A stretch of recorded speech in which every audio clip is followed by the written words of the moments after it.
भारत में कोरोना की तीसरी लहर आ गई है। केस लगातार बढ़ रहे हैं। दिन प्रतिदिन संक्रमितों की संख्या में तेजी से उछाल आ रहा है। लिहाजा अब चारों ओर चर्चा कोरोना के लेटेस्ट वेरिएंट ओमाइक्रॉन की ही हो रही है। केंद्र सरकार से लेकर राज्यों की सरकारें तक इसे लेकर बेहद सतर्कता बरत रही हैं। प्रतिबंध लगाए जा रहे हैं, जनता को आगाह किया जा रहा है। ऐसे में लोगों के मन में सवाल उठने स्वाभाविक हैं। मसलन, क्या यह कोविड-19 की तीसरी लहर ही है?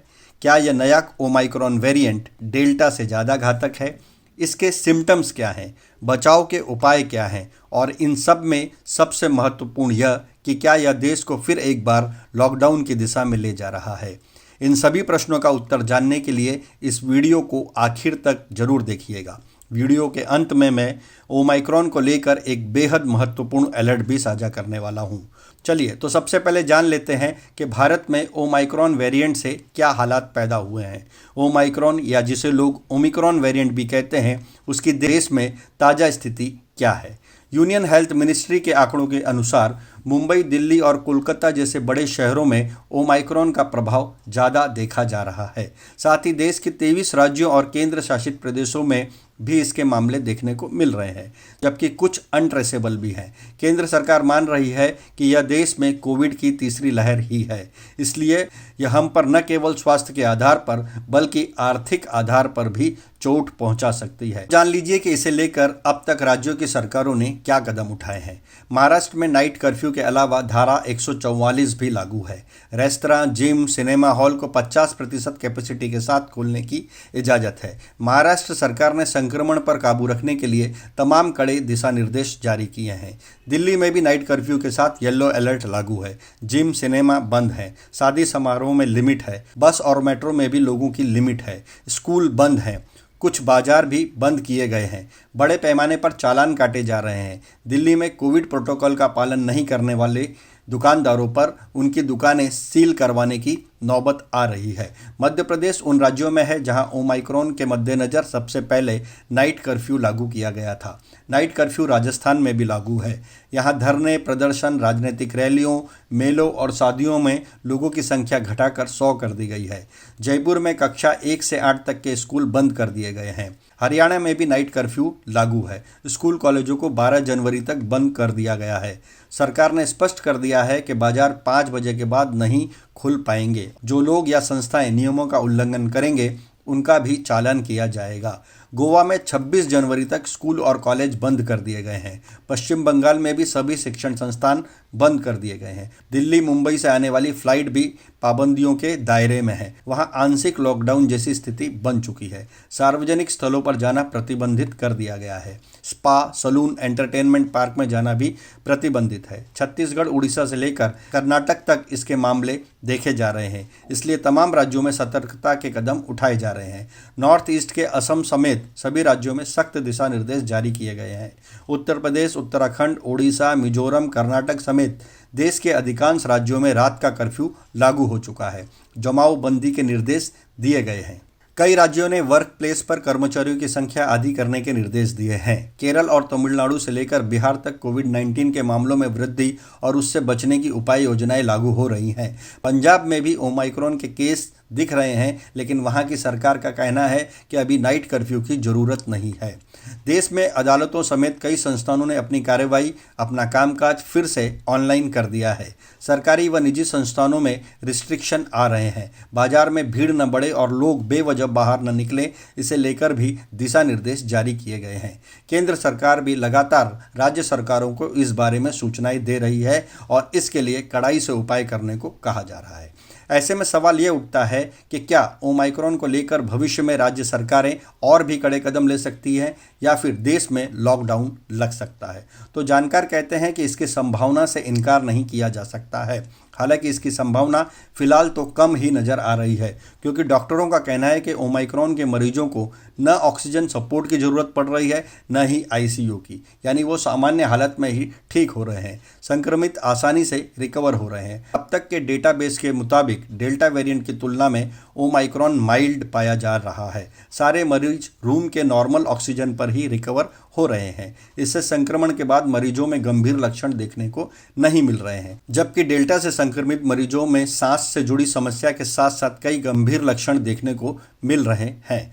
साउथ अफ्रीका में जहां यह वायरस सबसे पहले पाया गया था, वहां कुछ अध्ययनों से भी राहत की खबरें मिल रही हैं। वहां बूस्टर डोज इम्यूनिटी बढ़ाने में काफ़ी मददगार साबित हो रही है। साथ ही इसके संक्रमण का पता लगाने के लिए मौजूदा मल्टी टारगेट PCR टेस्ट प्रभावी साबित हो रहे हैं। इसी के चलते जानकार लॉकडाउन जैसी स्थिति से फिलहाल इनकार कर रहे हैं। यहाँ हमारे लिए यह भी जान लेना बेहद महत्वपूर्ण है कि कोरोना वायरस के ओमाइक्रॉन वेरिएंट के सिम्टम्स क्या हैं और यह हमारे स्वास्थ्य के लिए कितने घातक हैं।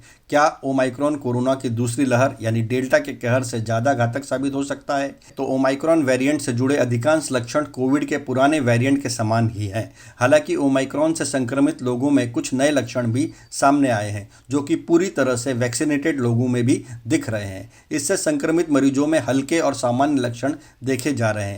ओमाइक्रॉन से संक्रमित होने पर मरीजों में थकान, सिर दर्द, शरीर दर्द, हल्का बुखार जैसे हल्के लक्षण देखे जाते हैं। डेल्टा और उससे पहले मिले वेरिएंट में गंभीर बुखार, खांसी, गंध और स्वाद का खत्म होना और सांस से जुड़ी परेशानियां देखी गई थीं, लेकिन इसके लक्षणों में गले में चुभन, सूखी खांसी, रात में बुखार, पसीना आना, भूख न लगना और थकान जैसे लक्षण कॉमन है।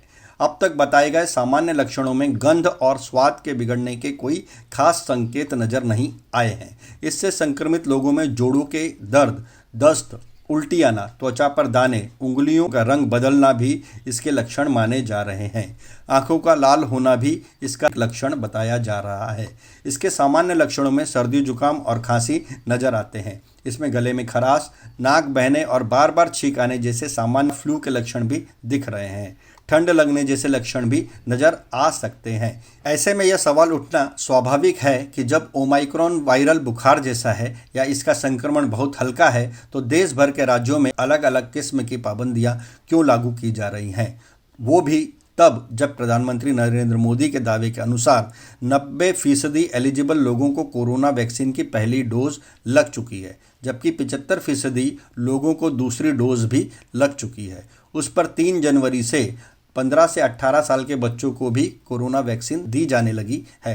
तो इसका जवाब WHO की रिपोर्ट और भविष्य के संभावित खतरों में छिपा है। WHO की रिपोर्ट के अनुसार भले ही आप में पिछले संक्रमण की वजह से कुछ मात्रा में नेचुरल इम्यूनिटी हो, तब भी आपको ओमाइक्रॉन का री इन्फेक्शन होने की पूरी संभावना है। WHO इसे वेरिएंट ऑफ कंसर्न मानता है। यह वेरिएंट नेचुरल और वैक्सीन दोनों से मिली समग्र इम्यूनिटी को सरपास कर रहा है। चूँकि अभी तक इसे लेकर जानकारियाँ सीमित हैं, इसलिए इस दिशा में लापरवाह नहीं हुआ जा सकता। न ही यह मानकर निश्चिंत बैठा जा सकता है कि यह भविष्य में घातक म्यूटेशन नहीं करेगा। कई रिपोर्ट और स्टडी में यह कहा गया है कि ओमाइक्रॉन पर वैक्सीन का असर डेल्टा और उससे पहले के वेरिएंट की अपेक्षा में काफ़ी कम हो रहा है। उस पर तमाम अध्ययन इस बात की बार बार पुष्टि कर रहे हैं कि डेल्टा की तुलना में ओमाइक्रॉन का संक्रमण काफ़ी तेज है। तभी तो यह वेरिएंट 1 महीने के भीतर ही भारत समेत दुनिया के 125 देशों को अपना शिकार बना चुका है। उसमें भी इसने लार्जली वैक्सीनेटेड UK और US को बुरी तरह प्रभावित किया है।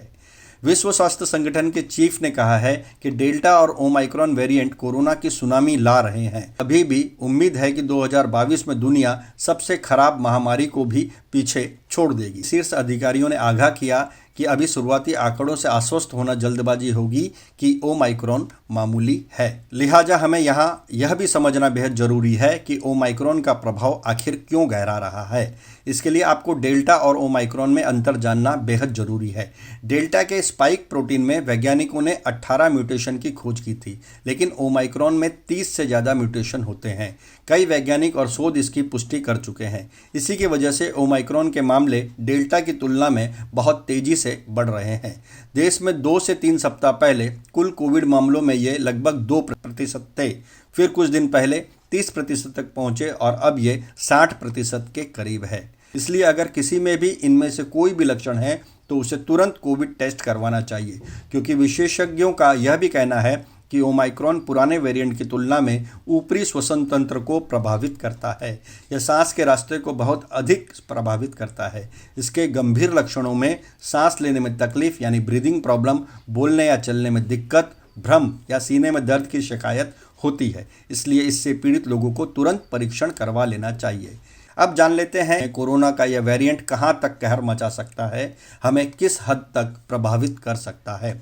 भारत के लिए चिंताजनक खबर यही है कि ये यहाँ भी डेल्टा वेरिएंट की तुलना में 4 से 5 गुना अधिक संक्रामक साबित हो रहा है। इससे साफ अनुमान लगाया जा सकता है कि अगर इसकी लहर भारत में तेज होती है जैसे कि दुनिया के बाकी हिस्सों में है, तो भारत में 4 लाख डेल्टा मामलों की तुलना में हर दिन 16 से 20 लाख मामले दिख सकते हैं। यह हमारी चिकित्सा प्रणाली, अस्पतालों की क्षमता, ऑक्सीजन सिलेंडर, डॉक्टरों और दवाओं की उपलब्धता पर भारी बोझ डाल सकता है।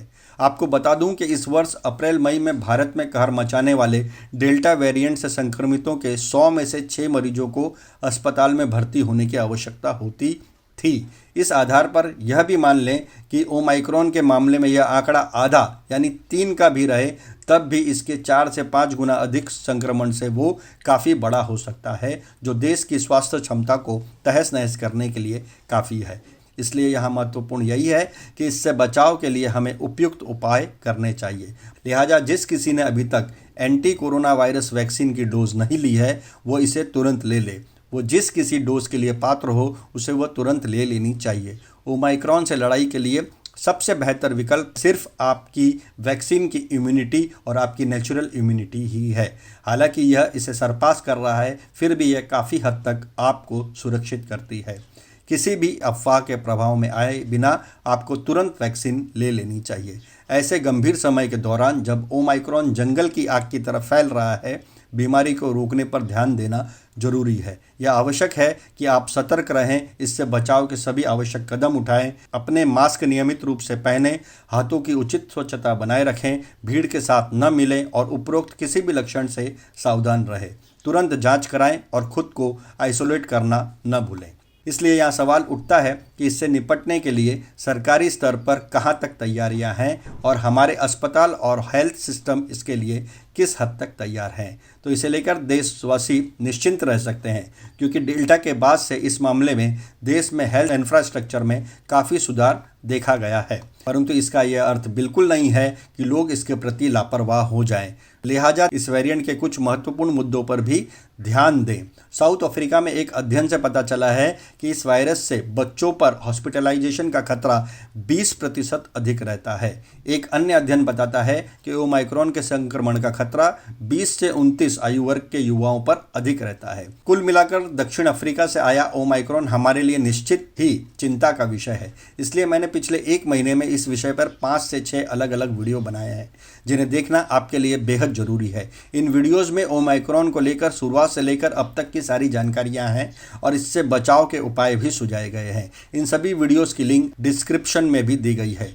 अंत में उस मुद्दे पर आते हैं जिसका जिक्र मैंने वीडियो की शुरुआत में किया था। दरअसल ओमाइक्रॉन की मुफ्त जांच के नाम पर ठगी करने वाले साइबर अपराधी सक्रिय हो गए हैं। इसको लेकर केंद्रीय गृह मंत्रालय के साइबर एंड इंफॉर्मेशन सिक्योरिटी विभाग द्वारा एक एडवाइजरी भी जारी की गई है। इस एडवाइजरी में कहा गया है कि साइबर अपराधी ओमाइक्रॉन की PCR टेस्टिंग के लिए लोगों को फर्जी ईमेल भेज रहे हैं, जिसमें फर्जी लिंक है, जिसमें सरकारी और प्राइवेट हेल्थ सर्विस के नाम पर लोगों को ठगने की कोशिश हो रही है। जैसे ही कोई व्यक्ति उस लिंक पर क्लिक करता है, वो ठग लिया जाता है। तो सावधान रहिए ऐसे फर्जी ईमेल से भी और ओमाइक्रॉन के असली खतरे से भी। भले ही भारत में ओमाइक्रॉन को लेकर कोई आधिकारिक घोषणा नहीं हुई है, फिर भी वैज्ञानिकों की सलाह के आधार पर मान लीजिए कि कोरोना के ओमाइक्रॉन वेरिएंट से मास्क का उपयुक्त इस्तेमाल, समय समय पर हाथ की सफाई और सामाजिक दूरी ही आपको सुरक्षा प्रदान कर सकती है। इसके अलावा आपको सुरक्षा दे सकती है तो सही समय पर ली गई सही वैक्सीन की डोज। केंद्रीय स्वास्थ्य मंत्रालय ने भी WHO का हवाला देते हुए एहतियात बरतने और वैक्सीन लेने की सलाह दी है। तो इस अपील को मानिए और अपने परिवार को सुरक्षित रखिए। धन्यवाद।